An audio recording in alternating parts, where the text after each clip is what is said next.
Impaired driving continues to be an issue on our roads. It is not just what drivers have had to drink or smoke. A new study is offering insight into the impact of edible cannabis can have on young drivers. CTV's Beth Macdonell has the details. From chocolate to gummies, there are people consuming cannabis edibles and getting behind the wheel. There is still this misconception that cannabis makes you a safer driver, or it doesn't have an impact on driving, or it's not as dangerous as alcohol-impaired driving, when in reality, impaired is impaired. Now, a new study conducted by the University of Saskatchewan with support from CAA is shedding light on the timing and effects of driving high with these products.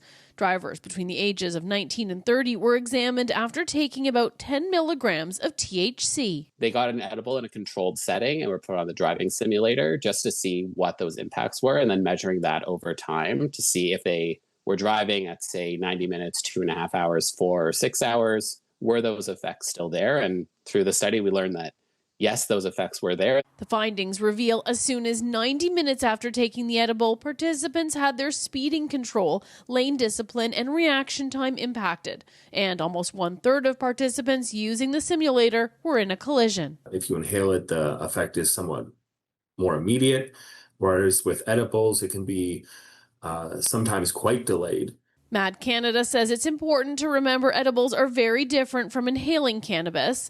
It says sometimes people can take an edible but don't feel the effect right away, then go on to take more, and the high doesn't kick in until they're on the road. It says young people are more prone to this lack of knowledge. You can see that they're vastly overrepresented in crash deaths and fatalities because they sort of have that air of invincibility. I'm a young person, nothing is going to happen to me. Toronto police say in 2025, drugs represent about 10% of impaired driving arrests, a trend which has been steady for the past few years. Don't drive after consuming drugs.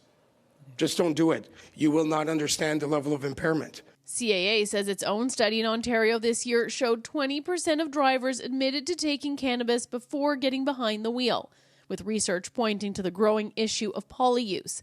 This is when people combine cannabis with alcohol and increasingly other drugs, from painkillers to MDMA. Especially ahead of the holiday season, to always drive sober. And if your plans do involve consuming alcohol or cannabis, that you're not the one that will be driving. CAA says edibles are the most common and preferred form of cannabis consumption.